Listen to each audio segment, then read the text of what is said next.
The following segments are pre-recorded and sponsored by Longworth Productions. Understanding Stroke on Triad Today.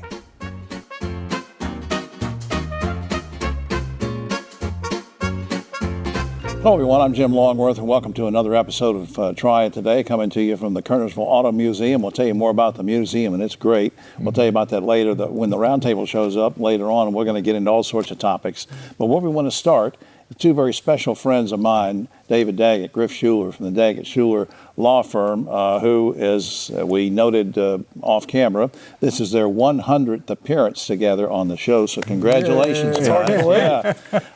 We're always... You've put up with us for 100 shows. Right. Yeah, this is their last appearance. Anyway, it dawned on me over the weekend, I've never asked you guys any personal questions in all these almost 9 years, so let's do this. I want to know from each of you where you grew up, what your parents did. David. I grew up in the Midwest, born in Iowa, lived in Indiana, Michigan, in Illinois, came to Wake Forest for law school, went home for Christmas and said, I am never leaving Winston-Salem or North Carolina. Like it. Just love it here. My mom was a nurse. My dad finished his career as a college professor at Appalachian State. Griff? Grew up in Columbia, South Carolina.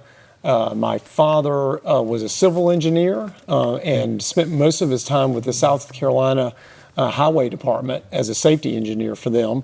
My mother was a stay-at-home mom, and I had two older brothers, so she had her handful with three sons. Right.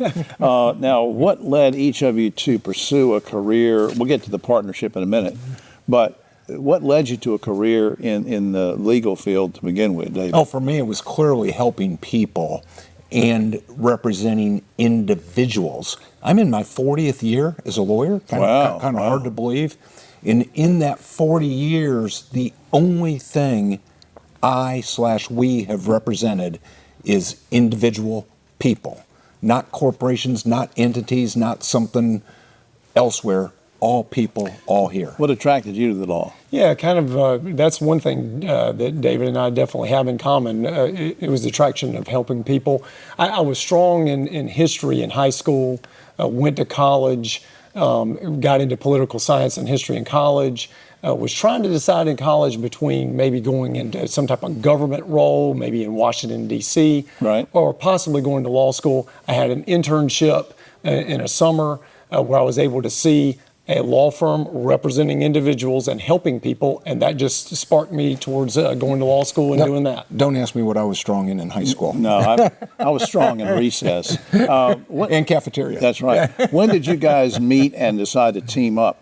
Because David was already established in his firm. How did that happen? Well, this young lawyer with about 5 years of experience applies with me, and I interviewed him and kind of liked him, brought him in, and it was very clear very early on that Griff and I shared passion for people, work ethic, a sense of justice and fairness in society, and it extends beyond just our clientele. It extends to having a distinctive impact in our community. Well, Griff, with your record, you could have applied anywhere, and you decided to apply with David. Why? Well, honestly, I was attracted to him because of his community involvement, and I knew that was the type of a firm I wanted to be in. David and I have an interesting, similar background that both of us at the start of our careers did a little bit of everything. But I wanted to kind of do more personal injury, workers' compensation, disability, hone in on just that. He gave me the opportunity to do that, and we hit it off from the very beginning, and we've been together for over 25 years. So, gosh. It's pretty awesome. Well, he's grown up to be a fine young man. Yeah, Griff is growing up nice, and Griff's only 15 years old. People don't realize that. No, I just think it's great what you guys do together, because each month we get you in here, we talk about all the community events and causes that you help, and I know it embarrasses you when we brag on you, but I wanted to take a few minutes today just for people to get to know a little bit about you guys, and then next month we'll get back on track and we'll we'll bring in some more and we're topics. excited right now because we're going into graduation. That's Right. the continuation of the Safe Sober Safe Sober, program. absolutely. And then we're into summer and then back to school topics. Up on screen, you can go to daggettschulerlaw.com and check out all sorts of things about the firm. To David and Griff, thanks for the almost 9 years now. Thanks, guys. 100. Thanks, Jim. All right. 100. You're both 100 years old. We'll be right back.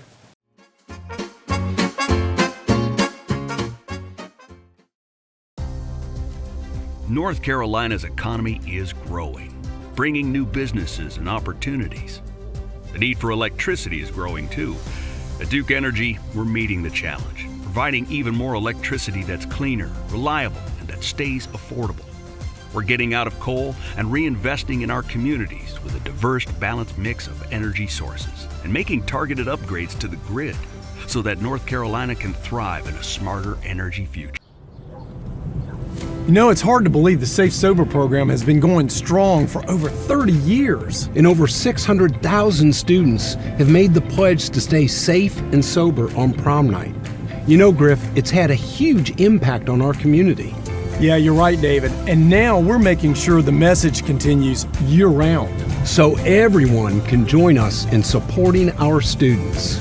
Learn more and take the pledge at safesober.com, sponsored by Daggett Schuler. Back now on Triad Today. First-time visitor to the show, we welcome Captain Lashika Ferguson with the Forsyth County Sheriff's Department. Good to see you, dear. Hello. Thank you for having me. It's so good to have you here. Just let me get some personal information before you, and then I want to talk about recruitment and stuff like that. Where were you born? Where did you grow up? I was born and raised in Winston-Salem, North Carolina. Me too. Me Yes, too. Where'd you go yes. high school? East Forsyth, class Well, of 2000. we were rivals. I went to Reynolds. That's all right. You can stay here on the show Okay, anyway. great. Now, how long have you been with the Sheriff's Department? For almost 20 years now. Wow, you don't look old enough to be there for 20 years. Bless you. Thank you. And now you're assigned to sort of oversee the detention center now, Yes, is that sir. right? Yes, How long has that been going on? It's been going on now. I've been a captain for almost 3 years. That's great, and congratulations Thank on you. that. Is your family still around in this area? Yes, sir. I know they're proud of you. They are. Yeah. They are. Now, let me ask you a question about your career itself. What led you to want to get into law enforcement? I mean, was it a parent, a teacher, an uncle, somebody at church? I mean, what gave you the impetus for that? I just always had a desire for law enforcement and a high level of respect. So I always said one day that I wanted to do that, and I was able to do that. All right. You had sent me an email one day about how important it is to have more women represented in law enforcement. Because you think about it in the old days, and not too long ago, I mean, it was mainly men that you saw in uniform. We're seeing more and more women. Why is it important to keep going with that, especially maybe even in detention center duty? Why is it important to have women? We bring different perspectives and skills to the table. It is a male-dominant field, but of course, we can do anything the male can do. Right. But it's important for us to be there. I think women officers, I don't mean this to sound sexist or anything. I'm an old guy in my 70s now, so I have sexist views sometimes. But it seems to me like that a woman officer, a captain, can diffuse things sometimes easier than a man, right? I will say yes and no to that. It just depends on the personality. Right. There are some great guys that I work with or I've met within the field, but women also, it's just an equal playing field. Yeah, well, that's and good. You have to have the right perspective and outlook on life itself. Absolutely. Because it's a heavy responsibility.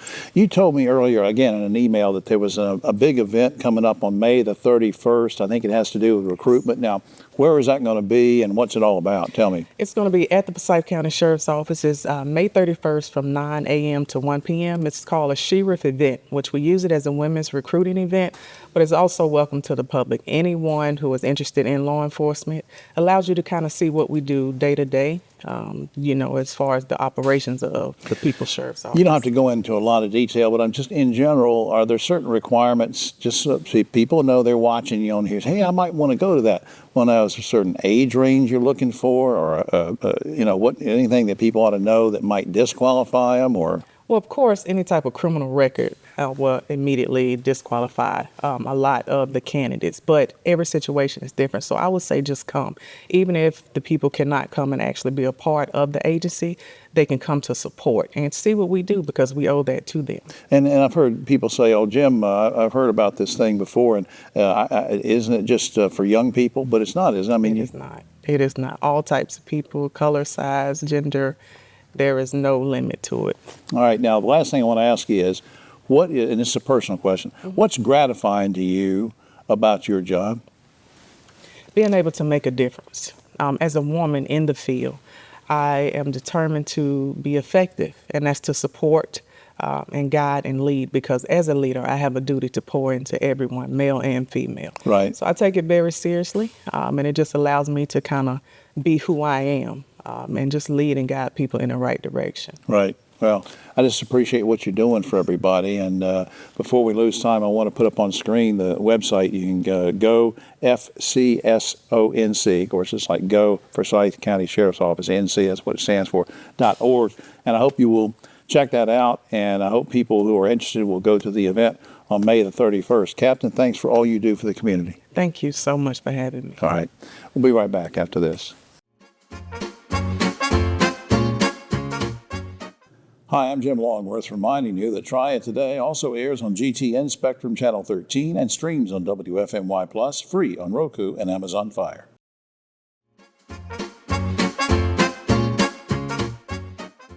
Back now on Triad Today, we're going to learn about stroke, understanding it and preventing it and treating it. We do it with an expert who's a first-time visitor to the show. We're so glad to have Dr. Colin McDonald. He's a stroke medical director at Novant Health Forsyth Medical Center, a certified comprehensive stroke center, and that will come into play in our discussion. Good to see you, Doc.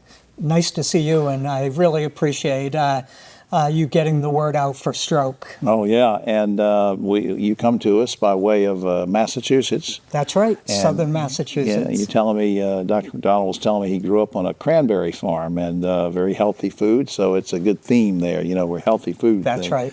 Hey, all right, let's be serious for a minute with tell me, give me your definition very quickly of what a stroke is. Yep. So a stroke is a permanent injury to the brain that is typically, and by typically, in the greatest majority of cases, caused by a blockage of a blood vessel that can no longer provide oxygen or other nutrients to the brain. Okay. That's the simple definition. Is it more prevalent in men than women, and about the myth that it's only older people, or give me some demographics? Yeah, and so the myth used to be that men much more prevalent than women. That was more to the under-recognition that it is a risk in women. We break it down maybe about 50-50, and then the old versus young is also a myth, that younger people have strokes each and every day. Certainly they're not the majority, but we not infrequently see patients 20 years old, 30 years old, 40 years old, that this is a major health concern. What are the warning signs of a stroke, Doc? Yep. So the warning signs, we love to use an acronym called BFAST. And so the B in BFAST is a problem that has affected your balance, your ability to work. The E in BFAST is an eye problem. You look at your mom, your dad, and now their eyes look wall-eyed or something is off. Right. The F is facial weakness. You see an obvious droop on the face. A is arm weakness. And so you have, and S is speech, slurred speech. Any one of those is possible evidence that a person is having a stroke. And the most important part is the T. T stands for time.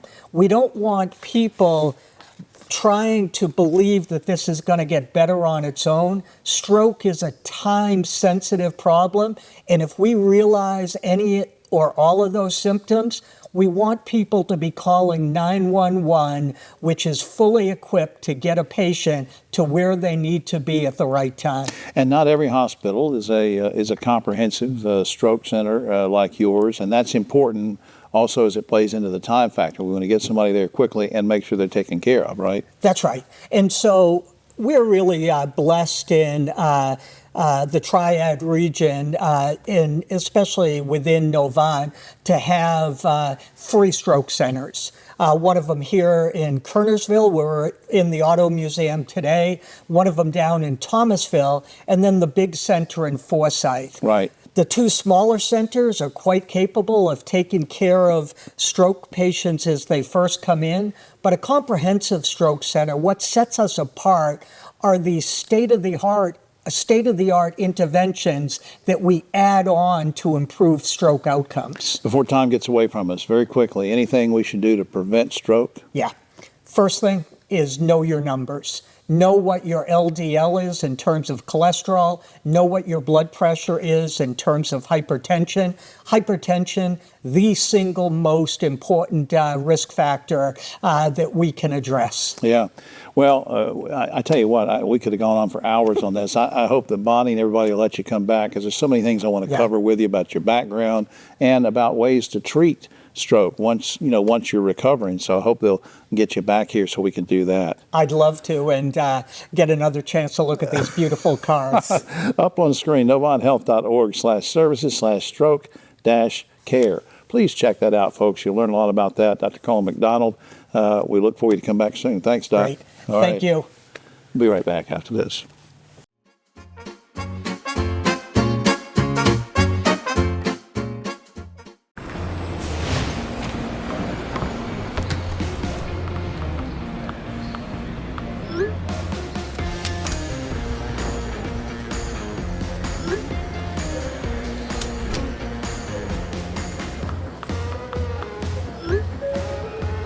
Now boarding zone 3.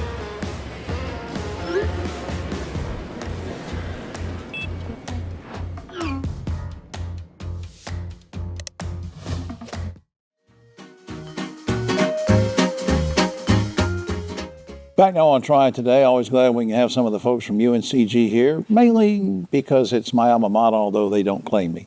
But they do claim this lady, Juliet Bianco. She's Associate Vice Chancellor for Museums and Creative Practices at UNCG, and she wears many other hats.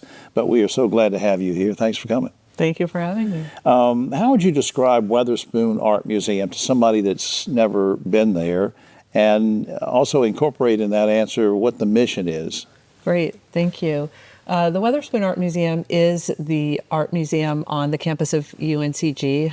One of the things I'm really proud about is that the museum is free and available to everyone in the community and beyond. We are a modern and contemporary art museum, and we've been on the campus of UNCG since 1941, right, which means that UNCG was the first university in the UNC system to have a museum. Yeah, I was there in 1841, so I preceded the... only by a couple of years. Yeah, that's right, only by a couple of years. Hey, tell me something, Juliet. I think you put in an email to me that you guys received a really significant gift not too long ago. What was that about, and how does that impact the museum and the university? Absolutely. So we received a gift last year to create what we're calling the Cole Levin Center for Art and Human Understanding at the Weatherspoon Art Museum. Right. We will begin construction this year to renovate the first floor space of the museum. And when it's up and running, it's going to give an opportunity not only for faculty and students at the university, but for everyone in the community to have access to the 7,000 works of modern and contemporary art in our collection for programming, for gatherings, and for a closer experience with art to help them make meaning in their lives for whatever it is they're interested in learning about. Now you're talking about the faculty and people being able to utilize this. What about the general public? Is that just an area for scholars, or can anybody go into that area? It's for anybody. It's an opportunity for us to say our museum is free, and access to our collection should also be free to everyone. Right. Now, anything special going on at Weatherspoon this summer that you want to plug? Oh, absolutely. On May 26th, we are opening a really fascinating new exhibition called Rug Life. Rug Life. Yes. It's an exhibition of work by 15 artists who are working in countries all over the world. And they're all exploring how thinking about the language of rugs, objects we have in our homes that display some of our preferences of color and pattern and design. Wow. But also say a lot about our histories, our cultures. And all these artists are using rugs in really creative ways to talk about issues of the environment, of technology, of global politics, of housing. So it's going to be a really fun and exciting exhibition. That's intriguing. One of our 3 dogs had an accident on one of our rugs the other day, but you're not interested in that rug, are you? Probably Yeah, not probably yet, not. no. Now, what? Well, it was a nice rug. Now, seriously, how does the museum engage with the community? Because it's fine for us to sit here and talk about, oh, we got this coming up, and we got this great thing. The public's welcome. It's free. How do you engage? How do you draw people? Yeah, lots of different ways. We've been building partnerships with organizations around Greensboro and the Triad area to help learn about what is it that people want from their museum, how do they want to engage, what kinds of programs they want to have, and we're here to help people create the programs that they want to have in the museum.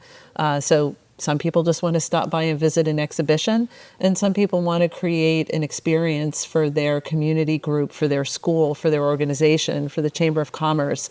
And so we want to partner with those organizations and help them make meaningful experiences for them. Before time runs out, I'm just curious, what led you to a career in art and museums, together or separately? When did you catch that bug? Really early in my life, and I truly believe that art can help us understand the world and each other better, and I'm interested in that. Human understanding is what it's all about, and I really believe in the power of art to bring us together. Well, you're a great spokesperson for it. I tell you what, up on screen, uncg.edu is the general website. You can go through the different portals and get over to Weatherspoon, right? You can click over and get to that pretty Absolutely. easily. Juliet, will you come back sometime? Anytime. Thanks for everything and telling us about the exhibits. Thank you. All right, we'll be right back after this.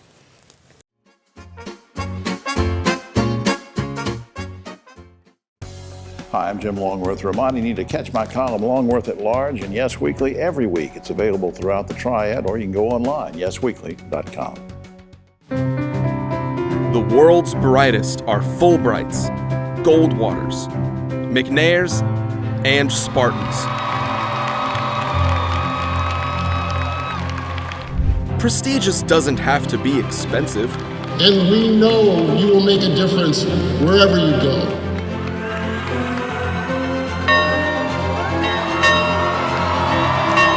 UNCG. Find your way here.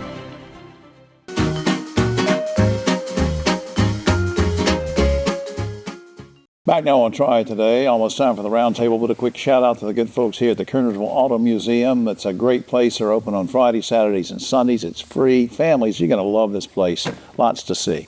The website's up on screen. Also, on a sad note, we had a great person pass away last week, Dr. Charles Pettit, who was for 20 or more years was president of Carolina University. He really put that place on the map, and he will be missed.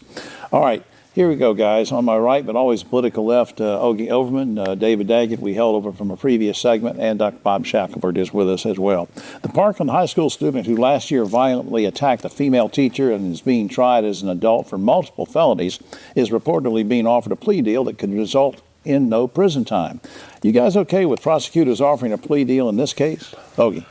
You know, I'm not. I think if he's going to be tried as an adult, he ought to be sentenced as an adult, which includes a little bit of time. David. Well, I think it's really, really hard to Monday morning quarterback what's happening behind the scenes in a legal file.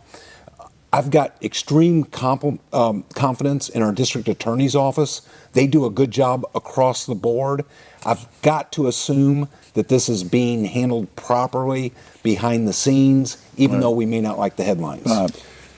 You've got to draw a line somewhere. I think we've already crossed that line long ago.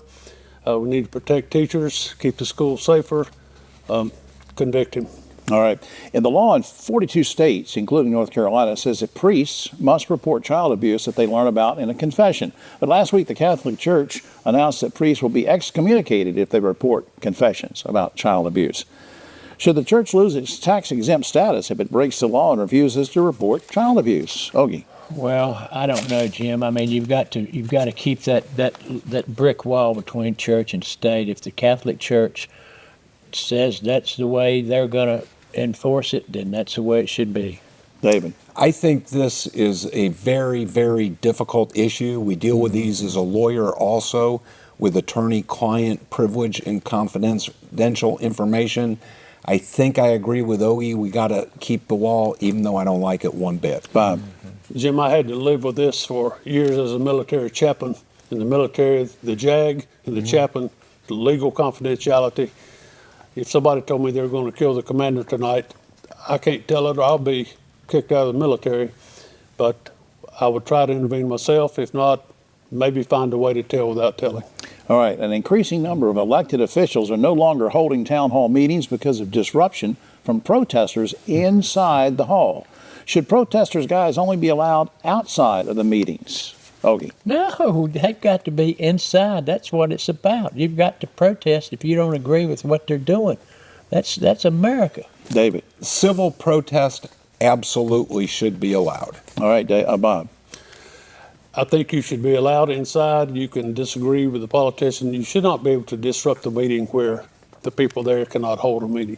All right, good point. As a result of passengers complaining about noisy infants on flights, Japan Airlines now publishing a list of which seats children will occupy on each flight so that passengers in advance can avoid sitting next to a screaming baby. Critics say this is just pre-framing people so that they'll be avoided. Arguments on both sides. You guys okay with giving people a heads up about where children are going to be on a plane? Yeah, I think it's kind of a win-win. You can avoid the kids, and you're if you have a screaming kid, you're kind of segregated anyway, so that it's not disrupting everybody. Publishing the list, David? Yeah, we have kids sections other places. I really don't have a problem with this, and I think if you do it right, it's a win-win. Bob? I'm not going to tell them to do it, but if they publish it, I know where I'm sitting. Next to the kid. Yeah, that's right. The first driverless semi-trucks are now operated in Dallas and Houston as a test. The truck company says the technology's been thoroughly tested and it's safe. Critics say a malfunctioning semi-truck could put a lot of folks in danger with no driver in it. Guys, you okay with long-haul trucks having no driver, Ogie? I am not. I'm not there at all. It just gives me chill bumps thinking about it. David. Well, they're not long haul yet. Right now, they're being contained in what's called a sandbox for testing. I am okay in the sandbox for testing. In the future, may I say yes to long haul trucking? Yeah. Maybe it's not here yet. Bob. Well, from what I see on the road, I might trust those trucks more than some of the idiots I see behind the wheel. Yeah, might improve it. And finally, guys, a pair of hikers in the Czech Republic last week discovered a large stash of gold coins worth millions of dollars. Then they looked at it, oh man, this is great, and they turned it over to the treasure to a local museum. Guys, if you found $1 million worth of gold coins, would you turn them in or keep them? Ogie. Boy, I think I would just... I would have a finder's fee. I think you deserve a finder's fee. Yeah. David? I call it commission. Yeah. There should probably be a little commission. Yeah. What about it, Bob? You going to keep it? I think I would pay my bills off and then turn the other 2 coins back in. I tell you what, I think I've got 3 greedy guys here next to me. Well, that's all the time we have. Oh, except for this. President Trump's tariffs on dolls about to come into play. Americans are going to have to pay a lot of money to have Barbie. Hey, welcome to my world, said Ken. You have to think about that for just a second. You like that, Ogie? For all of us here at Triad Today, I'm Jim Longworth. We'll see you next week. Jim.